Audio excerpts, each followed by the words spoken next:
നമ്മൾ trolley bag ഉണ്ടല്ലോ, luggage bag. അപ്പോൾ നമുക്കത് നമ്പർ മറന്നുപോയാൽ നമ്മൾ എങ്ങനെ ഓപ്പൺ ചെയ്യാം എന്നുള്ളതാണ് ഇന്നത്തെ വീഡിയോ കേട്ടോ. അപ്പം നമുക്ക് നോക്കാം. ഞാനിതുപോലെ ബാഗിൻ്റെ നമ്പർ, പുതിയ ബാഗ് കോളേജിൽ നിന്ന് മോന് ടൂർ പോകാനായിട്ട് വാങ്ങിച്ചുകൊണ്ട് വന്നിട്ട് അവന് ലഗേജ് സാധനങ്ങളൊക്കെ അടുക്കി പറക്കി വെക്കുന്ന സമയത്ത് ബാഗ് തുറക്കാൻ നോക്കുന്നു, ബാഗ് തുറക്കാൻ പറ്റുന്നില്ല. ഇത് എന്ത് ചെയ്യണമെന്ന് അറിഞ്ഞുകൂടാതെ ഇങ്ങനെ ഇരിക്കുന്ന, കടയിൽ കൊണ്ടുപോകണം എന്താണെന്ന് അറിഞ്ഞുകൂടാതെ ഇരുന്നപ്പോൾ പിന്നെ എൻ്റെ യൂട്യൂബിൽ ഞാൻ സെർച്ച് ചെയ്ത് നോക്കിയത്. അപ്പോൾ അതിനകത്ത് കുറേ വീഡിയോസൊക്കെ കിടപ്പുണ്ട്, അങ്ങനെ മലയാളം എല്ലാം ഉണ്ട്. അങ്ങനെ അതിൽ നിന്ന് തപ്പിയെടുത്തതാണത്, അങ്ങനെ കണ്ടുപിടിച്ചത്, മനസ്സിലാക്കിയെടുത്തതാണ് ഇത് ചെയ്യാൻ. പേടിക്കേണ്ട കാര്യമേ ഇല്ല. അപ്പം നമുക്ക് നോക്കാം എങ്ങനെയാണെന്ന്. ഇതിപ്പം ലോക്കാണല്ലോ, വെട്ടത്തിൻ്റെ കുറവുള്ളതുകൊണ്ടാണ് ടോർച്ച് കൊണ്ട് അടിച്ച് നോക്കാം. നമുക്കപ്പം ഇവിടെ നമുക്കിതൊന്ന് തിരിക്കുമ്പോൾ ഇതിൻ്റെ ഏറ്റവും അടിഭാഗത്തുണ്ടല്ലോ ഒരു വെട്ട് പോലെ ഇങ്ങനെ ഒരു ചെറിയൊരു ഹോള് താഴോട്ട്. ഇത് ക്യാമറ എനിക്കിത് പിടിക്കുന്ന ഒരു അസൗകര്യമുള്ളതുകൊണ്ട് ബാഗ് ചരിച്ചേക്കോ കാണത്തില്ല നിങ്ങൾക്ക്. എന്നിട്ട് അത് നോക്കിയാൽ മതി.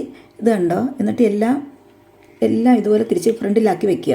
ശ്രദ്ധിച്ച് നോക്കിയാൽ മതി. ഇതിൻ്റെ അടിയിൽ ഭാഗത്തായിട്ട് ഒരു ചെറിയൊരു ഹോൾ ഇങ്ങനെ കാണുന്നുണ്ട്. അതെല്ലാം ഫ്രണ്ടിലാക്കി ഇങ്ങനെ വെച്ചിട്ടുണ്ട്.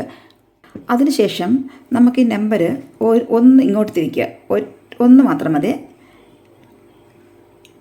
എന്നിട്ട് നോക്കി ലോക്ക് എടുത്തോ നോക്കുക. ലോക്ക് എടുത്തിട്ടില്ല. ഒന്നുകൂടെ തിരിക്കാം.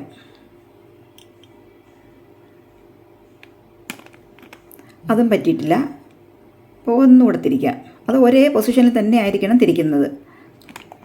ഇപ്പം ലോക്ക് എടുത്തു, കണ്ടോ? അപ്പം 5, 6, 7 ആയിരുന്നു എൻ്റെ ലോക്ക് പിന്നിട്ടിരുന്നത്. അങ്ങനെയാണ് ഇട്ടിരുന്നത്. അപ്പോൾ നിങ്ങൾക്കത് മനസ്സിലായല്ലോ. അപ്പോൾ അത് ശ്രദ്ധിച്ച് നോക്കിയാൽ മതി, കുഴപ്പമൊന്നുമില്ല. ഇനിയും അത് അവിടുത്തെ ശ്രദ്ധിച്ചാൽ അത് പേടിക്കുകയേ വേണ്ട. ഇനി നമുക്ക് എങ്ങനെ പിന്ന് ചേഞ്ച് ചെയ്യണമെങ്കിൽ നമുക്ക് എന്ത് ചെയ്യണമെന്ന് നോക്കാം. അപ്പോൾ നമ്മളിതാണല്ലോ ലോക്ക്, നമ്മൾ പിന്നിതായിരുന്നു. ആ പിന്നെടുത്തിട്ട് നമ്മളത് ഏത് നമ്പറാണ് നമുക്ക് വേണ്ടത് ആ നമ്പർ നമുക്ക് സെലക്ട് ചെയ്യാം. അത് കുറച്ച് നന്നായിട്ട് പ്രസ് ചെയ്യണം. ഞാനിപ്പോൾ മറ്റൊരു നമ്പർ ഇടുകയാണ്. നന്നായിട്ട് പ്രസ് ചെയ്താലേ വരത്തുള്ളൂ.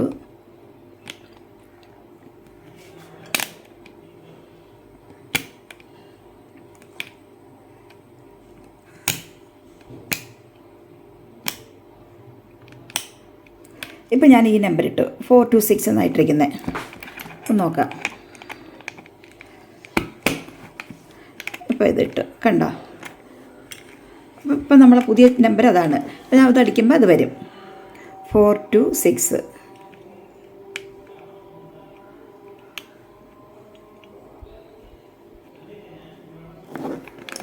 കണ്ടോ? അപ്പോൾ ഇത്രയേ ഉള്ളൂ. നിസ്സാരമായി. ഇത് പേടിക്കേണ്ട കാര്യമില്ല. നമ്മൾ നമ്പർ മറന്നുപോയാലും കുഴപ്പമില്ല. പക്ഷേ ഇത് ഒരു കാര്യമുണ്ട്, പക്ഷേ ആരും മിസ്യൂസ് ചെയ്യരുത് കേട്ടോ. അപ്പോൾ ഇത്രയേ ഉള്ളൂ. ഞാനും പേടിച്ചിരുന്നത്, എനിക്ക് നമ്പർ ഇത് എടുക്കാൻ പറ്റുന്നില്ല, എന്താവും എന്നുള്ള അറിയാതെ ഇങ്ങനെ ഞാനും കുറച്ച് വിഷമിച്ചിട്ടാണ് യൂട്യൂബിലൊക്കെ ഞാൻ സെർച്ച് ചെയ്ത് നോക്കി എന്ത് ചെയ്യണം എന്ന് അറിഞ്ഞാൽ ഇങ്ങനെ ഇരുന്ന് കുറേ നോക്കിയിട്ടൊന്നും പറ്റുന്നില്ല. കാരണം നമ്മൾ ബാഗ് വാങ്ങിക്കുമ്പോഴൊക്കെ 000 അങ്ങനെ ആയിരിക്കും കിടക്കുന്നത്. അപ്പോൾ അതെങ്ങനെ മാറ്റണം എന്നുള്ളത് എനിക്കറിയില്ലായിരുന്നു. പിന്നെ അപ്പോഴാണ് ഇതിങ്ങനെ എങ്ങനെയോ അത് അബദ്ധത്തിൽ ഇങ്ങനെ നമ്പർ വീണു ഇങ്ങനെ പോയി. അതങ്ങനെ പിന്നെ അതിങ്ങനെ കണ്ടുപിടിക്കുക ചെയ്തത് യൂട്യൂബിലൊക്കെ സെർച്ച് ചെയ്തിട്ട്. അപ്പോൾ ഇത്രയേ ഉള്ളൂ ഇന്നത്തെ വീഡിയോ. നിങ്ങൾക്കിത് ഇഷ്ടപ്പെടുകയാണെങ്കിൽ ലൈക്ക് ചെയ്യാനും ഷെയർ ചെയ്യാനും കമൻറ്റ് ചെയ്യാനും മറക്കല്ലേ. അപ്പോൾ വീണ്ടും കാണാം. ഓക്കെ.